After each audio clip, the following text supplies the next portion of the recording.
రక్షణ మాధుర్యము, రక్షణ మాధుర్యము, యేసయ్యతోని జీవితము నిత్య జీవన మకరందము. రక్షణ మాధుర్యం అను ఆధ్యాత్మిక కార్యక్రమానికి మీకు స్వాగతం. ఈ సమయంలో దైవజనురాలు సిస్టర్ గీతా నరేష్ గారు దైవ వర్తమానం అందిస్తుండగా అందరం శ్రద్ధ కలిగి దేవుని వాక్యాన్ని విందాం.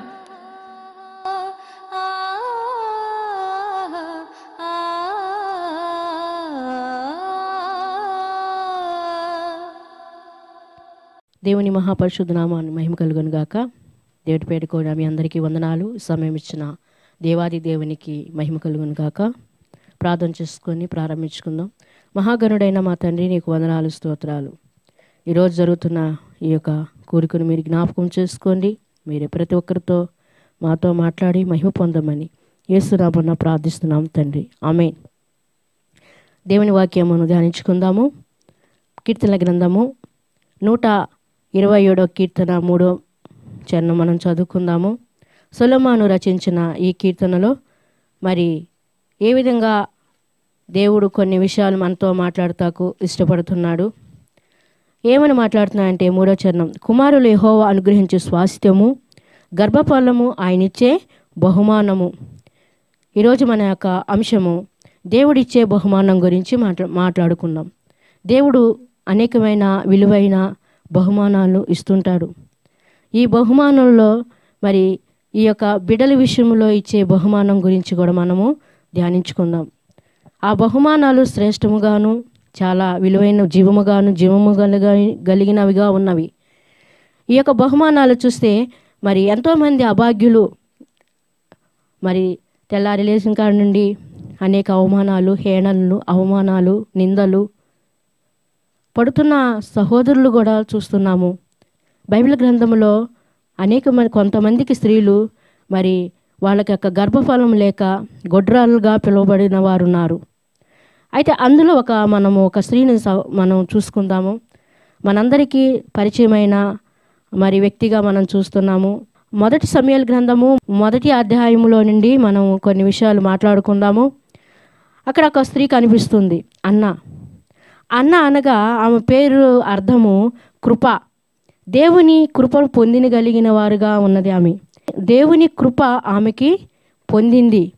నిజముగా దేవుని కృప పొందిన స్త్రీగా మనము చూస్తున్నాము. ఈ విషయంలో దేవుడు సర్వాధికారి. ఆయన చేసే ప్రతి పని కూడా శాశ్వతమైనవి. ఆయన చేసే ప్రతి ఒక్క ప్రణాళిక మీద శాశ్వత కాలం ఉండును. ఆయన ఉద్దేశాలు, ఆయన మరి మంచి పనులు శాశ్వతంగా మనం చూస్తున్నాము.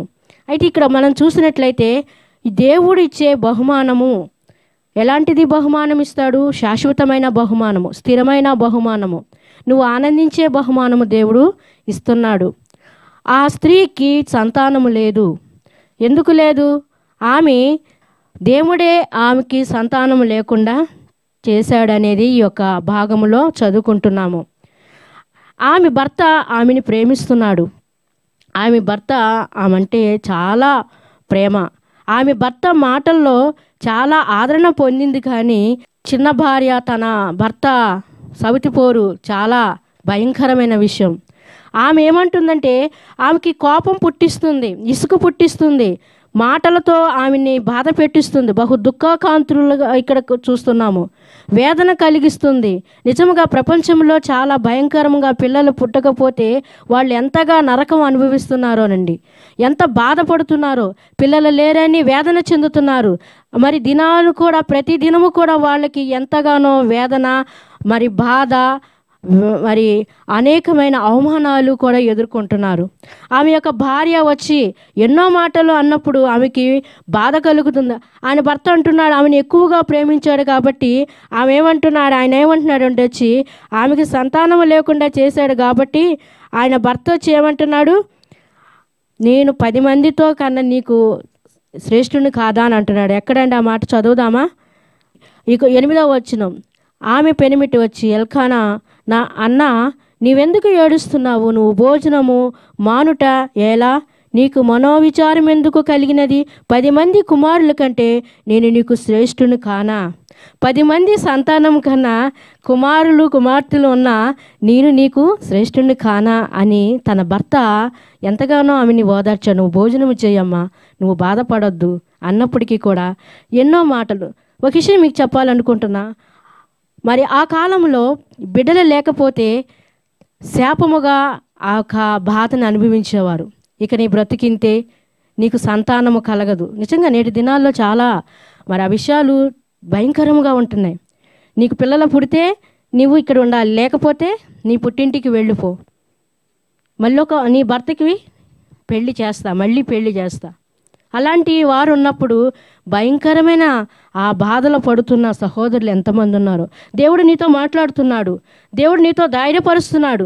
దేవుడిచ్చే బహుమానం నువ్వు పొందాలనుకుంటే నువ్వు ఆయన వైపు తిరగాలి. దేవుని ఇచ్చే బహుమానం నువ్వు దక్కించుకోవాలంటే దేవుని వైపే నువ్వు చూస్తూ నడవాలి. ఇక్కడ అన్నా విషయంలో చూస్తే ఆమెకి సంతానము లేదు. ఆమె ఎంతగానో వేదన చెందుతుంది, బహు రోదన చేస్తుంది, ఏడుస్తుంది, తిండి తిప్పులు మానేస్తుంది. ఇక ఏం చేస్తుందంటే తన యొక్క సౌతి పోరు ఆ పెనీనా నుండి ఎన్నో అవమానాలు ఆమె విసుగు పుట్టిస్తుంది. నీ మొహం చూడాలంటే నీకు అసహ్యం కలుగుతుంది అని ఉండవచ్చు. లేకపోతే నా పిల్లలు ఎందుకు ఎత్తుకున్నావు అని ఉండవచ్చు. నీ శాపము ఆమె మొహం చూడాలన్నా ఆమెకు అసహ్యం కలగచ్చు. కానీ ఇక్కడ ఆమె ఏడుస్తున్నప్పుడు ఆ ఏడుపు అనేది ఎక్కడికి తీసుకెళ్ళిందంటే దేవుని యొద్దకు ప్రార్థన చేసే పురి కలిపినట్టే ఉన్నదట్టుగా మనం చూస్తున్నాము. ఒక తిరస్కారం అనేది దేవుడి భక్తిలో నిన్ను బహు ధైర్యవంతురాలుగా నిలబడుతున్నది. నువ్వు కృంగిపోవద్దు, నీ యొక్క వేదన చెందవద్దు. దేవుడు నాకు ఇవ్వలేదు, నా భక్తి అనేది నేను చాలా బాగుగా చేస్తున్నాను, ఉపవాసం ఉంటున్నాను, కన్నీరు కారుస్తున్నాను, దేవుడు నన్ను ఎందుకు చూడటలేదు అని అనుకుంటున్నావు. కానీ దేవుడు అంటున్నాడు, తగిన కాలమందు తగిన సమయమందు దేవుడు నీకు మేలు చేస్తున్నాడు. ఆ మేలు చాలా విలువైనది కాబట్టి, అది శాశ్వతమైనది కాబట్టి, అది జీవము గలది కాబట్టి నీవు ఏచి ఉండాలి. దేవుడు నన్ను చూడలేదు, దేవుడు నన్ను చిన్న చూపు చూస్తున్నాడు అని నువ్వు విచారణ చెందవద్దు. అక్కడ అన్న విషయంలో ఆమె భర్త వచ్చి ఆమెని ఓదారుస్తున్నాడు. ఆమె భర్త వచ్చి ఆమెను ఏం చేస్తున్నాడు? నువ్వు 10 మంది పిల్లలున్నా నీకు అంతకన్నా నేను శ్రేష్ఠును కదా, నువ్వు ఏడుపు మాని అన్నం తిను అన్నప్పుడు ఆమె ఏమాత్రము తినలేదు. దేవుని దగ్గరికి వెళ్ళి ఆమె ప్రార్థన చేయటం అనేది మొదలుపెట్టింది. పెనిన్నా అనే పేరుకు అర్థము ముత్యము. ముత్యాలు అలంకారానికే పనికొస్తాయి, కానీ అన్న అనే పేరుకు అర్థము కృప. దేవుని కృప పొందిన స్త్రీగా మనం చూస్తున్నాము. దేవునికి తగినట్టు జీవితము ఈమె జీవిస్తున్నది. దేవుని మీద ఆధారపడుతున్న స్త్రీగా మనం చూస్తున్నాము. దేవుని యొక్క ఆ దుఃఖము ఎలాంటిదంటే దేవుని యొద్ద నుండి ఫలితము పొందుకునేంత వరకు కూడా ఈమె ప్రార్థన చేస్తూనే ఉన్నది. అదిగా చూసినట్లయితే ఆమెకి కోపం పుట్టించింది. ఆ కోపముతో దేవుని దగ్గరికి వెళ్ళింది. ఆమె ఎంతగా వేడ్చిందంటే తనలో ఉన్న శక్తి అంతా కోల్పోయినట్టుగా దేవుని సన్నిధిలో తన హృదయాన్ని కుమ్మరించినది. పరలోక శక్తిని భూమి మీదకి తీసుకువచ్చినంతగా ఆమె ప్రార్థన చేసిన స్త్రీగా మనము చూస్తున్నాము. ఇంకేమంటున్నాడంటే మొట్టమొదటిగా దేవుని ప్రార్థనే ఆమె వెళ్ళటము దేవుని దగ్గరికి ఎలా వెళ్ళిందంటే, ప్రార్థనే ఒక వ్యక్తి మార్గములో, సరైన మార్గములో ఏకైక మార్గము ప్రార్థనే. నీ సమస్యకు ప్రార్థన ద్వారానే జవాబు దొరుకుతుంది. నీ యొక్క బాధకి ప్రార్థన ద్వారానే, దేవునితో ఆ మాట చెప్పడం ద్వారానే నీకు కార్యము జరుగుద్ది. నువ్వు నలిగిపోతున్నావు, ఇసుకుపోతున్నావు, వేసారిపోతున్నావు, ఎవరు పట్టించుకోవటం లేదనుకుంటున్నావు, నేను ఒంటరి దానిని నువ్వు అనుకుంటున్నావు, నాకంటూ ఏది ఆశ లేదా అని నువ్వు అనుకుంటున్నావు. కానీ ఈ సమయంలో దేవుడు నీతోనే మాట్లాడుతున్నాడు. నువ్వు బాధపడక్కర్లేదు, దేవుడు ఎద్దకు నువ్వు వెళ్ళాలి. ఆ స్త్రీ ఏం చేసిందంటే ఏకైక మార్గం ఎంచుకున్నది. అదే భక్తి జీవితము, ప్రార్థనా జీవితము, ఏకైక మార్గము. అందుకే అంటున్నాడు యాకోబు పత్రిక 5వ అధ్యాయము 15వ వచనంలో ఒక మాట అంటున్నాడు. ఏమనంటే చదవండి, చూద్దాం, ఒకసారి చదువుకుందాం ఆ మాట. యాకోబు రాసిన పత్రిక 5వ అధ్యాయము 13వ వచనము. మీలో ఎవరికైనా శ్రమ సంభవించినా అతడు ప్రార్థన చేయవలెను. శ్రమ, దేవుడు నా శ్రమ చూడలేదా?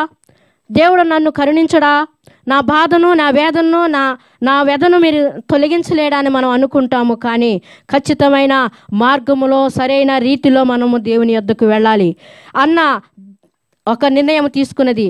నేను దేవుని యొద్దకు వెళ్ళాలి, ప్రార్థనే దీనికి సొల్యూషను. ఆ శక్తిని భూమి మీదకి తీసుకువచ్చినంతగా ప్రార్థన చేసినది. హల్లెలూయా, దేవునికి స్తోత్రం. ఆమె నిజమైన దేవునికి ప్రార్థిస్తున్నది, దేవుని చిత్తములో ఆమెను తీసుకువస్తున్నది, దేవుని చిత్తమేంటో కనుకొనుటకు ఆమె ప్రయత్నిస్తున్నది. ఈ ఉదయకాల సమయంలో దేవుని చిత్తానికి నువ్వు లోబడుతున్నావా? దేవుడు నీకు ఆలస్యం చేస్తున్నాడనివి నేను తిరస్కరించడం కాదు. దేవుడు చేసే కార్యాలు బహు అద్భుతమైనవి, ఆశ్చర్యకరమైనవి. వేచి ఉండు. నువ్వు చేస్తున్న భక్తికి దేవుడు శాశ్వత కాలమైన బహుమానం ఇస్తానంటున్నాడు. అయితే ఈమెను చూసిన వాళ్ళందరూ ప్రార్థన ఏ విధంగా ఓర్పుతో, నేర్పుతో, సహనముతో కనిపెట్టి ప్రార్థిస్తుందో, ఈ ఒక ఉదయకాల సమయంలో మనము కూడా దేవుని సన్నిధిలో మనము ఆ ఓర్పు కలిగి ప్రార్థించే వారుగా ఉన్నాము. నేర్చుకుందాము. ఆ దేవుని విషయంలో అనేక ఫలితాలు పొందుకున్నాము. ఫస్ట్ ఆఫ్ మనము చూసినట్లయితే, మొట్టమొదటిగా చూసినట్లయితే మనము మొదటి సమూయేలు గ్రంథము 1వ అధ్యాయము 10వ వచనము నేను చదువుతున్నాను. బహు కాంతురాలై వచ్చి యెహోవా సన్నిధిని ప్రార్థించుచు బహుగా ఏడ్చుచు సైన్యములకు అధిపతైన, ఇక్కడ అంటుంది, ఏమంటుంది? బహుగా ఆయన సన్నిధికి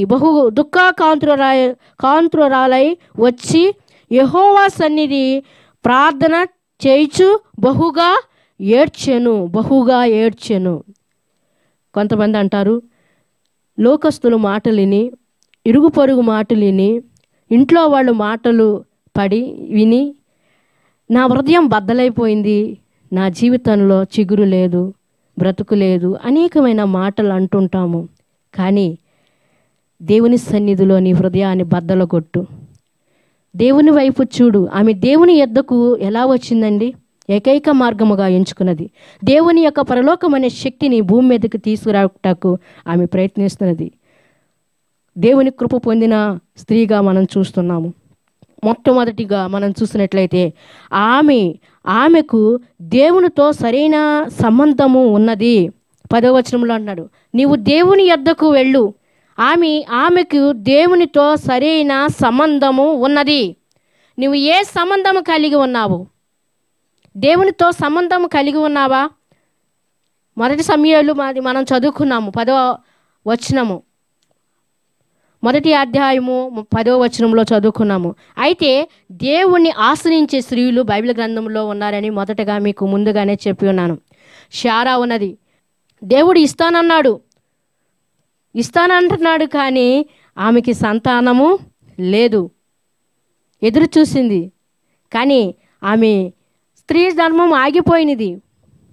దేవునికి అసాధ్యమైనది ఉన్నదా సహోదరి? దేవుని తలుసుకుంటే ఏదన్నా ఖచ్చితంగా చేయగలడు. శారా, రాహేలు, రిబకా వీళ్ళందరూ మరి వాళ్ళ యొక్క కొరత అనేది చూస్తున్నాము. కానీ తగిన కాలమున దేవుడు వారి గర్భమును తెరిచి ఉన్నాడు. ఈరోజు నీ గర్భము తెరువునుగాక. హల్లెలూయా. దేవుడు మాట్లాడుతున్నాడు, నిరాశ చెందవద్దు, భయపడద్దు, దేవుని వైపుకు వెళ్ళు, దేవుని సన్నిధిలో మోకరించి ప్రార్థించు. నీ హృదయాన్ని, దేవుని శక్తిని భూమి మీదకి తీసుకొచ్చేంతవరకు నీవు దేవునితో నీవు బహుగా ఆ స్త్రీ ఎలా దుఃఖించిందో దేవుని సన్నిధిలో నీ హృదయపూర్వకమైన దేవునికి నీ హృదయాన్ని అర్పించు. హల్లెలూయా. మనము మరి ఆ స్త్రీ యొక్క అన్న ప్రార్థన చేసుకునేటప్పుడు దేవుని మందిరానికి వెళ్ళాలంటే ఆ దినాల్లో మరి ఆ యొక్క ఏలీ గారి పిల్లలు బహు భయంకరమైన వారు, తాగేవారు, భయపడేవారు దేవుని మందిరానికి వెళ్ళాలంటే.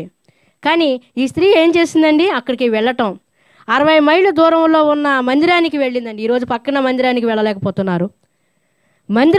మందిరం అంటే ఏంటండి? దేవుడు నివసించే స్థలము. దేవుడి యొక్క ప్రత్యేకపరిచిన ఆ స్థలంలోకి వెళ్ళి ప్రార్థన చేయటం నేర్చుకో. మనము దేవునితో సహవాసం చేసినప్పుడు ఆ సహవాసం ఎలా ఉండాలంటే, దేవుడు వచ్చి నిలబడేంత వరకు మనం దేవునితో మాట్లాడాలి. భక్తి జీవితంలో ప్రార్థన అవసరము. నువ్వు దేవుని విషయాల్లో నీవు దేవునికి ఏదైనా చెప్పబోతున్నావంటే దేవుడు నువ్వు మాట్లాడాలనుకుంటే నువ్వు దేవుడితో మాట్లాడడం అనేదే ప్రార్థన. హల్లెలూయా. దేవుడు నీతో మాట్లాడాలంటే అది వాక్యము. పక్షి పైకి ఎగరాలంటే రెక్కలు అవసరము. ఆత్మీయ జీవితంలో పైకి ఎగరాలంటే ప్రార్థన వాక్యం అవసరము. ఈ రెండు ఉంటేనే బ్యాలెన్స్గా ఆత్మీయ జీవితంలో ఎదగగలం. అందుకే వివాహ జీవితంలో అన్న ఎదుర్కొన్న సమస్యలు చాలా ఉన్నవి, కానీ అవన్నీ కూడా దేవుని వైపు దేవుని యొద్దకు దేవుణ్ణి తీసుకువెళ్ళిందండి. తన నిందను తీసుకువెళ్ళింది, తన అవమానాన్ని తీసుకువెళ్ళింది, తన వేదన తీసుకువెళ్ళింది, తన రోదన తీసుకువెళ్ళింది. బహు దుఃఖాకాంతురాలుగా ఇక ఆమెకి ఏమాత్రము కూడా బలము అంటే మాటలు రావటం లేదు. భయపడేవారికి అనేక మంది దేవుని మందిరానికి వెళ్ళటకు చాలామంది భయపడేవారు, కానీ ఆమె ధైర్యంగా దేవుని సన్నిధికి వెళ్ళింది. రెండవదిగా చూసినట్లయితే సమూయేలు గ్రంథము 1వ అధ్యాయము 7-8 వచ్చిన మనం చదువుకుంటున్నాం కదా, మనం చదువుకుందాము. 7-8.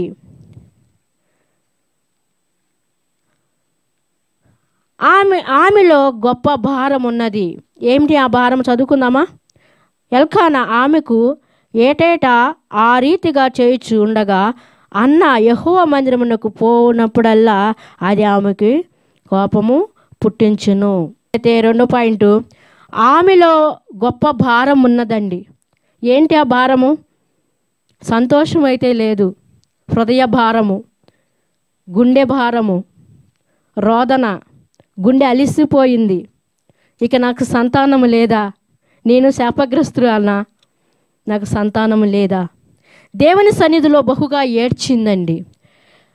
ఆ దినాల్లో బిడ్డలు లేకపోతే ఎంతో బాధపడేవారు. ఆ దినాల్లో చాలా భయంకరముగా బాధపడేవారు. దేవుని చిత్తముకి వచ్చి ప్రార్థించిన స్త్రీగా మనం చూస్తున్నాం. నాకెందుకు దేవుడు ఇలా చేశాడు? ఇంకా చదవాలనుకుంటే అక్కడ దేవుడే సంతానం లేకుండా చేశాడంటండి. ఇంకా దేవుడే మనకి మనుషులు లోకము మనల్ని నిందించి అవమానపరిచితే, లోకం ఎవరన్నా చేస్తే మనం బాధపడుతున్నప్పుడు మనం నమ్ముకున్న వాళ్ళే, నా అన్న వాళ్ళే నన్ను నిందిస్తే ఇంకెందుకు అని అంత రోధించింది అనుకుంటారు. చూసారండి, దేవుడే ఆ గర్భాన్ని మూసాడు, దేవుడే ఆ గర్భాన్ని తెరిచాడు. దేవుడు ఎందుకు అలా చేశాడు? దేవుడు ఎందుకు ఆమె గర్భము సంతానము లేకుండా చేశాడండి? 6వ వచనంలో మనం చదువుకున్నాం, సంతానము లేకుండా చేశాడు.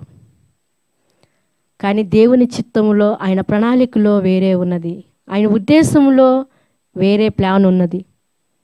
ఆ చిత్తము తీసుకురావటానికే ఆ కారణము ఆలస్యమైనది. నా శ్రమను చూసి ప్రభు జ్ఞాపకము చేసుకొనును. ఆమె భారముతో ఉన్నది, ఆమెలో ఉన్న గొప్ప భారం ఉన్నది. అయితే ఆ భారముతో దేవుని యొద్దకు వెళ్ళినది. ఆమె ఆయనకి మొరపెట్టింది. యెహోవా సన్నిధిలో ఆమె హృదయాన్ని 15వ వచనం, ఆమె హృదయాన్ని కుమ్మరించిందండి. దేవుని సన్నిధిలో మన హృదయము భారముతో వెళ్ళాము, వేదనతో వెళ్ళాము, బరువుతో వెళ్ళాము, కానీ దేవునికి సమస్తము ఆమె ఆయన మొదట పెట్టింది, దేవుణ్ణి ఆశ్రయించింది. ఆ భారం అంతా కూడా ఆయన ముందు ఉంచింది, ఆ భారం ఆయన మీద వేసింది. ఈ క్షణములో నీ భారము ఆయన మీద వెయ్యి. ప్రయాసపడి భారము మోస్తున్న వారులారా నా యొద్దకు రండి, మీకు విశ్రాంతినిస్తానని దేవుని వాక్యము సెలవిస్తున్నది. నీ భారము ఏమున్నది? సమస్యల్లో భారము గుండా వెళ్తున్నావా? నీ భారం ఏదున్నా సరే ఆ భారముతో దేవుని యొద్దకు వచ్చి ఆ భారం అంతా దేవుని మీద వేయము. దేవుడు నీ భారాన్ని తీరుస్తానంటున్నాడు. నీ భారాన్ని బదులుగా ఆయన వేసుకొని ఆ సిలువ భారాన్ని, శాప భారాన్ని, పాప భారాన్ని ఆయన మోసి మనకి విశ్రాంతిని, నిత్యరాజ్యాన్ని వారసులుగా చేశాడు. దేవునికి స్తోత్రం, హల్లెలూయా. దేవుని సన్నిధిలో తన హృదయాన్ని కుమ్మరించింది. 15వ వచనము, నా ఏలిన వాడు అక్కడ దైవజనుడు వచ్చాడు. ఆమె మొత్తురాలుగా ఉందని ఆయన అడిగినప్పుడు ఆమె అంటుంది, ఆమె మౌనముగా దేవుణ్ణి స్తుతిస్తుంది. ఇక ఆమె మనసు డైరెక్ట్గా దేవుని వద్దకే ఇంక ఏ చేసలేదు, దేవుని వైపే చూస్తుంది. 15వ వచనం, అన్న అది కాదు నా ఏలినివాడా, నేను మనోదుఃఖము గలదానినై ఉన్నాను. నేను ద్రాక్షరసమైనను మద్యమునైనను పానమును చెయ్యలేదు గాని నా ఆత్మ యెహోవా సన్నిధిని కుమ్మరించుచున్నాను. Praise God. ఆమె పాస్టర్ గారు అంటున్నారు, ఆ దైవజనుడు వచ్చి అంటున్నాడు, ఏమమ్మా నువ్వు అలాగానే ఎలాడుతున్నావు, అలా మత్తురాలై ఉన్నావు, ఏమన్నా మద్యము.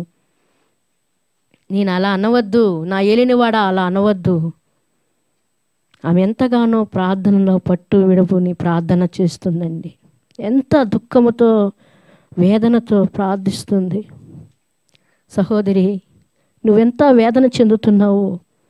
దేవుడు నీ దుఃఖాన్ని మారుస్తున్నాడు, నీకు ఆనందాన్ని ఇవ్వబోతున్నాడు, త్వరపడుతున్నాడు. ధైర్యముగా ఉండుము. తన హృదయాన్ని దేవుని సన్నిధిలో కుమ్మరించింది, తన ఆత్మ దేవునిలో కుమ్మరించిందని మనం చదువుతున్నాము. ఆమె భారముతో వచ్చింది.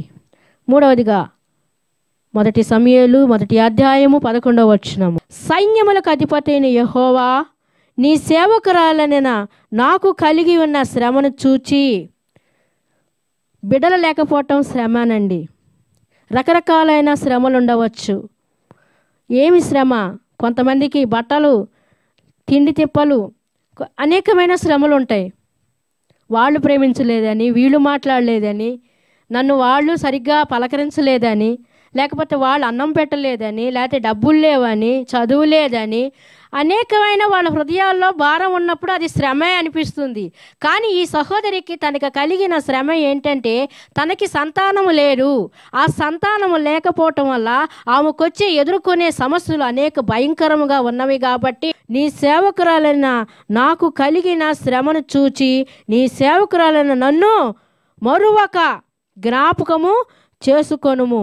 నీ సేవకురాలిన నా మగపిల్లను దయచేసి నెడల వాని తల మీదకి క్షౌరము కత్తి ఎన్నటికినూ రానీయక వాడు బ్రతుకు దినములన్నిటిని నేను వాని యెహోవాకు నీకు అప్పగింతును అని మొక్కుబడి చేసుకొనేను. చూసారండి ఎంత బాగా ఈ పరిశుద్ధాత్మ దేవుడు గ్రంథములో ఆ స్త్రీ గురించి వ్రాస్తున్నాడు. 3వ పాయింట్ మనం చూసినట్లయితే ఆమె విన్నపము ఖచ్చితముగా ఉన్నది. ఆమె చేసుకున్న ఒక ప్రణాళిక, ఆమె ప్రమాణము, ఆమె చేసుకున్న ఒక వాగ్దానము దేవుడితోనే చేసుకుందండి, మనుషులతో చేయలేదు. నువ్వు నాకు ఇస్తే నేను నీ బిడ్డ నీకు ఇస్తాను. ఎంత గొప్ప తీర్మానం చేసుకుందండి. ఎంత గొప్ప నిందకు, దేవా నాకు కలిగిన ఈ బాధ నేను చూడలేకపోతున్నాను, నేను ఈ బాధతో నేను మొక్కుకుంటున్నాను. ఎంత తేటగా దేవుని దగ్గరికి వచ్చి ఆమె మొక్కుకుంటుందండి. చూడండి, మొక్కుబడి ఉండాలండి. దేవుడు జీవముగల దేవుడు, ఇస్తేనా ఇస్తాడా అని నువ్వు ప్రశ్న వేయొద్దు. దేవుని పని కొరకు ఆయన వాడుకుపోతున్నాడు నీ సంతానంలో నుంచి, అది నువ్వు గ్రహించు. లోకం వరకు లోకంలో ఉన్న వాటి విషయంలో నశించిపోతున్నారు అనేక ఆత్మలు. ఆ ఆత్మలు నీ సంతానంలో నుంచి వస్తున్నాడు. అయితే ఆ సంతానాన్ని వాడుకుంటున్నాడు. ఆ వాడుకునేంత వరకు నీ పెదాలు నువ్వు అప్పగించేంత వరకు కూడా నీకు సంతానాన్ని ఇవ్వడు. ఆమె తీర్మానము చాలా గంభీరంగా ఉన్నది. ఆ నిర్ణయం అనేది ఎవ్వరు కూడా మార్చలేనిదిగా ఉన్నది. దేవుని సన్నిధికి వచ్చి నాకు గనక పిల్లడు పుడితే నీకు ఇస్తానయ్యా, అంత మాత్రమే కాదు ఆయన బ్రతుకున్న దినములన్నీ కూడా క్షౌరం అనేది చేయించను, కత్తి అనేది వేయించను. ఎందుకంటే గర్భఫలము దేవుడిచ్చిన బహుమానము. హల్లెలూయా. దేవుడు, కొంతమంది తల్లులు, ఒక తల్లి తన పిల్లవాడిని పిలిచి, అయ్యా ఈరోజు కూరగాయలు ఏమీ లేవు అన్నప్పుడు ఆ కొడుకు ఏం చేశాడంటే పక్క పెరట్లో తోటకూర మొక్కని తీసుకొచ్చాడు. ఆ తల్లి ఆ పిల్లవాడిని పిలిచి, నాన్న నా బంగారము, చాలా మంచి పని చేసావు. ఏంటండి తోటకూర మొక్క పెరికి వస్తే అది మంచి పనా? ఆహా, నా తల్లి అలా మెచ్చుకుంది కాబట్టి నేనేది చేసినా పర్వాలేదు అనుకొని అలా అలా అలా పెద్ద గజ్జి దొంగ అయ్యాడండి. ఆ గజ్జి దొంగ ఒక రోజున పట్టబడి ఉరి శిక్షకు ఖరారయ్యింది. అప్పుడు జైలు అధికారి అడుగుతున్నాడు, నువ్వు చేసిన భయంకరమైన దోషాలు, భయంకరమైన ఆ హత్యలు, మానభంగాలు చాలా నీకు శిక్ష వచ్చింది కాబట్టి, నీకు మరణ శిక్ష విధిస్తున్నారు కాబట్టి, ఉరి శిక్ష విధిస్తున్నారు కాబట్టి చివరి కోరిక నువ్వు ఏం కోరుతావో కోరు అన్నప్పుడు, నాదొక్క కోరికేనండి, నా తల్లిని పిలవాలి, ఒక్కసారి చూడాలని ఉందని. ఆ తల్లి వచ్చింది, గుండెలు బాదుకుంటుంది, ఏడుస్తుంది, రోదిస్తుంది, అయ్యో నా కొడుకు, నీకెందుకు ఇంత గతి పట్టింది అన్నప్పుడు ఆ తల్లి దగ్గరకు వచ్చి కౌగిలించుకొని వెంటనే ఆ తల్లి చెంపమ్మట కొట్టాడండి. అందరూ దిగ్భ్రాంతి పోయారు, అంటే అందరూ ఆశ్చర్యపోయారు. ఎందుకలా జరిగింది, తల్లిని కొడతాం ఏంటి అని అన్నప్పుడు అందులో ఒక అతను అన్నాడు, నువ్వు తల్లిని చూడాలని కోరావు కదా, తల్లిని అలా కొడతావేంటి, ఈ దెబ్బ గనక నా చిన్నతనంలో కొడితే నేను ఈరోజు ఈ స్థితికి వచ్చేవాడిని కాను. నేటి దినాల్లో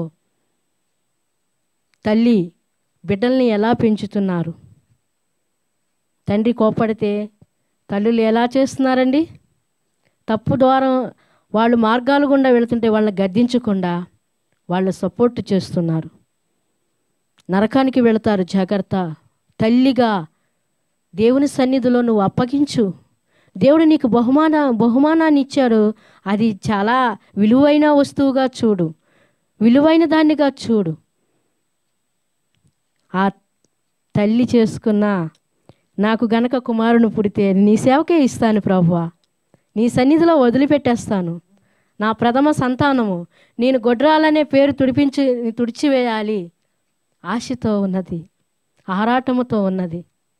ఆమె విన్నపము ఎంత ఖచ్చితముగా ఉన్నదో చూస్తున్నాం మనం.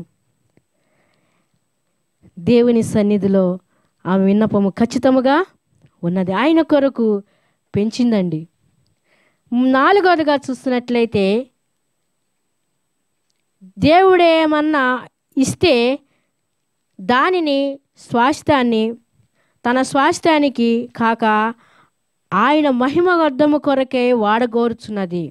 దేవుడు గనక నాకు ఇస్తే ఆ స్వాస్థ్యము దేవుని కొరకు వాడబడాలని ఒక తీర్మానము చేసుకున్నది. హల్లెలూయా!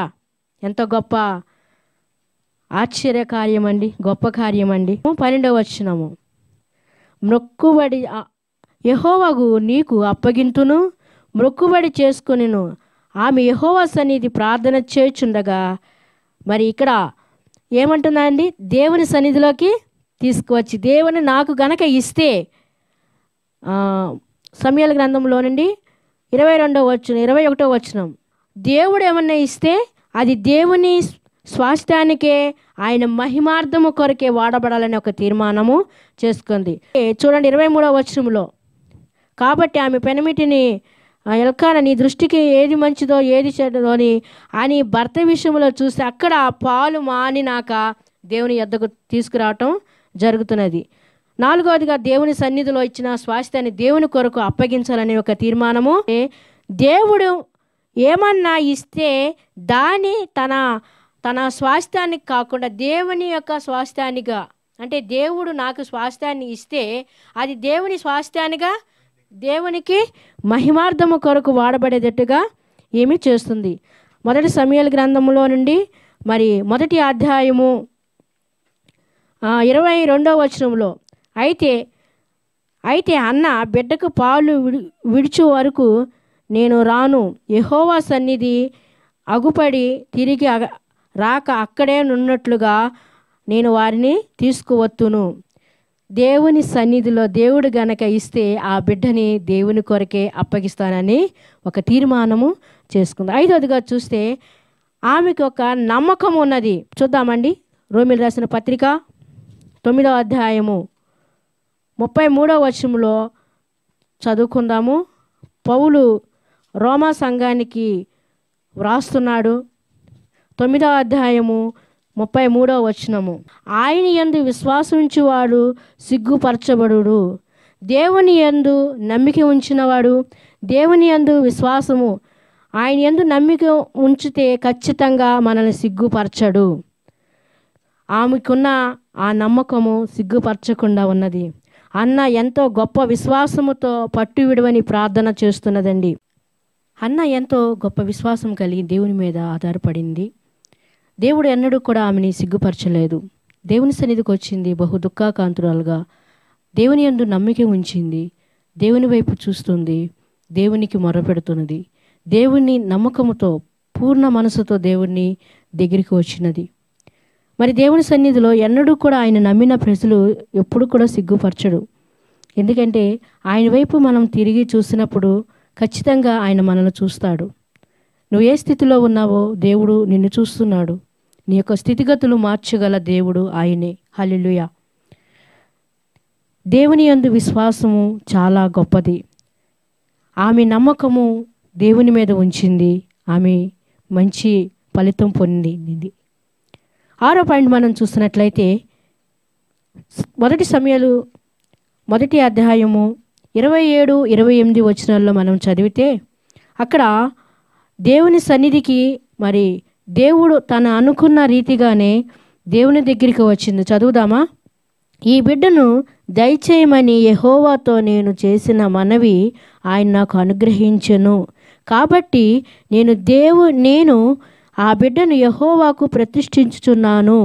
మనం పై వచనాలు మనం చూస్తే దైవజనుల దగ్గరికి ఏలీ దగ్గరికి వచ్చి ఆమె చెప్తున్నది, తనకు కుమారుడు పుట్టాడు, దేవుని దగ్గరికి తీసుకువచ్చాడు. ఆయనతో చెప్తున్నారు ఏమనంటే, మనము పైన చదువుకున్నట్లయితే, నా ఏలినివాడ వాని ప్రాణము తోడు, నీ యొద్దని నిలిచి యెహోవాను ప్రార్థన చేసిన స్త్రీని నేనే. ఆయన నామాన్ని బట్టి ప్రార్థన చేయటం నేర్చుకో. నువ్వు ప్రార్థన చేయకుండా ఫలితం ఆశించవద్దు. ఆయన నామాన్ని బట్టి ఆయనను నమ్మకం ఉంచి దేవుని వైపు చూస్తూ విశ్వాసముతో నువ్వు దేవునిని అడిగినట్లయితే దేవుడు ఖచ్చితంగా నీ ఒడిని నింపుతాడు. హల్లెలూయా. 6వ పాయింట్గా మనం చూస్తే ప్రార్థనకు దేవుని నుండి వచ్చిన జవాబు వచ్చినప్పుడు మరి గుర్తు ఉంచుకొని కృతజ్ఞతాస్తుతులు చెల్లించుటకు వచ్చిందండి. నువ్వు దేవుని దగ్గర ఏమి యొక్క ప్రమాణము చేసుకున్నావో అది ఆ నిర్ణయాన్ని నువ్వు ఖచ్చితంగా పాటించాలి, చూడాలి, చేయాలి అన్నమాట. దేవుడు నాకు ఇస్తే మళ్ళీ తిరిగి నీ సన్నిధిలో నేను అప్పగిస్తాను. నా ప్రయోజకుల కొరకు కాదు కానీ నా యొక్క స్వార్థము కొరకు నువ్వు ఇచ్చిన బహుమానాన్ని వాడను, కానీ నీ యొక్క నీ మహిమార్థము కొరకు నా బిడ్డ వాడబడాలనే ఒక ఆమె నిర్ణయము చాలా గొప్పదండి. ఆమె ఇచ్చిన దాన్ని మర్చిపోకుండా దేవుని దగ్గరికి తీసుకురావటం అనేది గొప్పతనము. మరి ఆమె పట్టుదల, ప్రార్థనలో వాడిన ఆయుధం ఏంటంటే ప్రార్థన ఆయన కదిలించిన ప్రార్థన చేయాలి. ఆయన మన వైపు తిప్పే ప్రార్థన, అంతగా దేవుని దగ్గర ఆ ప్రార్థన అనేది మనం కలిగి ఉండాలి. ప్రార్థన ప్రతిదీని సమస్యను జయించవచ్చు.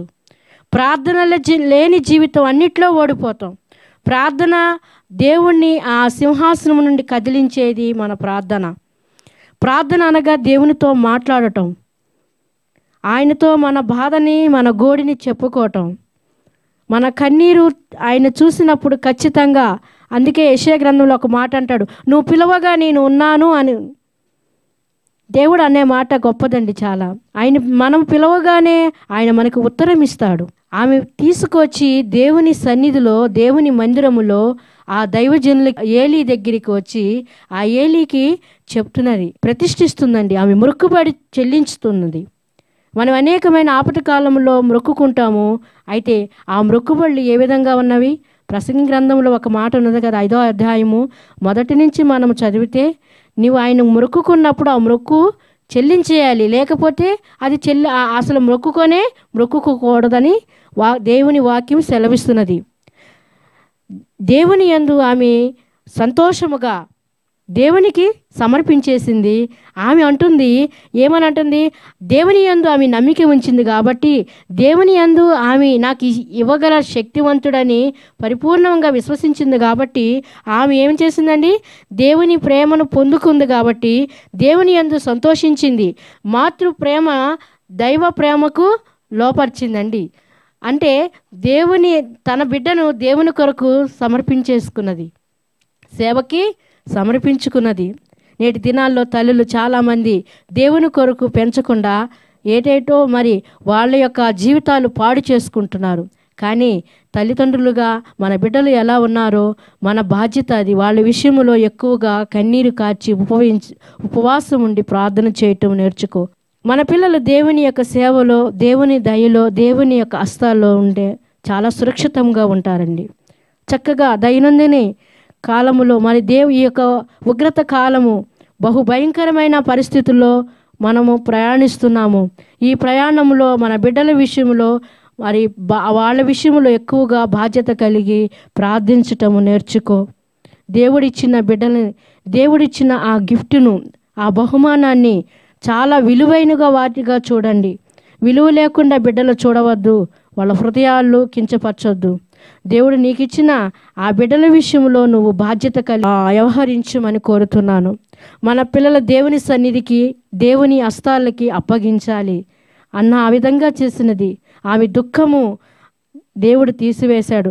సామెతల గ్రంథము 10వ అధ్యాయము 6వ వచనంలో మనం చదివితే, నీతిమంతుల తల మీద ఆశీర్వాదములు వచ్చును, బలాత్కారము భక్తిహీనుల నోర్లు మూసివేయును. చూసారండి, దేవుడు కలిగి ఉన్న నీవు, దేవుణ్ణి విశ్వసించిన నీవు, దేవునివై గురిగా పెట్టుకొని పయనిస్తున్న నీవు, నీ జీవితము నీవు అనేకమైన మరి కోల్పోయినప్పటికీ దేవుడు నీకు మంచి రోజు ఇస్తాడు. నిరీక్షణ కలిగి ఎదురుచూడు. ఈ యొక్క స్త్రీ విషయంలో మరి అన్న విషయంలో ఎంత అద్భుత కార్యాలు దేవుడు చేసి ఉన్నాడు. ఆమె ఏమి చేసిందంటే దేవుని వైపు తిరిగింది, దేవునికి ప్రార్థించింది. దేవుని పట్టు విడవక దేవుని సన్నిధిలో ఆ ప్రార్థనే ఆయుధముగా చేసుకొని ప్రార్థన పరలోకమైన శక్తిని భూమి మీదకి తీసుకొచ్చేంత ప్రార్థన శక్తిగా ఆమె మలుచుకున్నది. అందుకే ఆ బలాత్కారములను భక్తిహీన నోర్లు మూసివేయును.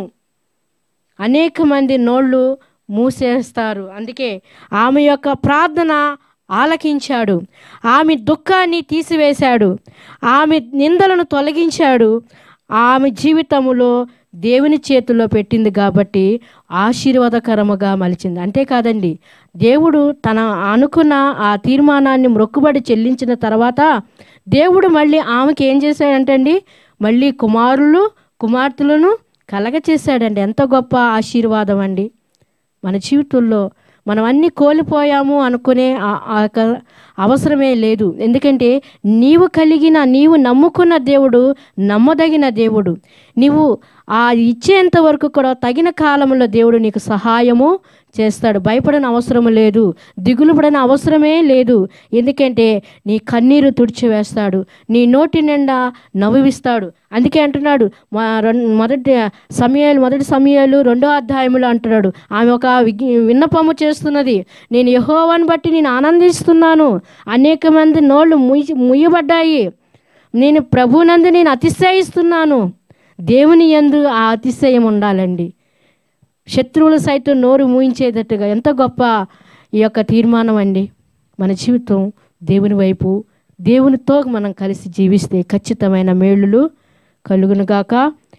దేవుడు నిత్య ఆశీర్వాదానికి పాత్రులవునుగాక. ఆమేన్. ప్రార్థన చేసుకుందాం. కళ్ళు మూసుకోనండి. మహాగణుడు, మహోన్నతుడు, సర్వశక్తిమంతుడైన యేసయ్యా, నీకు వందనాలు, స్తోత్రాలు. ఈ యొక్క ఉదయకాల సమయంలో నీ బిడ్డల విషయంలో ప్రార్థిస్తున్నా. మరి గర్భఫలము లేని వారి విషయంలో తండ్రి మీరు గర్భము తెరవమని అడుగుతున్నాను. నాయనా, గర్భము మూయువాడువు నీవే, మళ్ళీ దాన్ని తెరువువాడువు నీవే. నీ బిడ్డలు నాయనా అయ్యా ప్రార్థన చేస్తుండగా గొప్ప అద్భుతాన్ని, ఆశ్చర్యకార్యములు జరిగించండి. వాళ్ళు నాయనా దుఃఖాన్ని బదులుగా సంతోషాన్ని మీరు అనుగ్రహించి నీ బిడ్డలకి గొప్ప అద్భుతాలు, ఆశ్చర్యకార్యాలు వాళ్ళ జీవితంలో మీరు చేయమని మహిమ ఘనత ప్రభావాలు పొందుకోమని యేసుక్రీస్తు నామమున ప్రార్థించి బిడ్డలను ఆశీర్వదిస్తున్నాం తండ్రి. ఆమేన్. క్రైస్తవ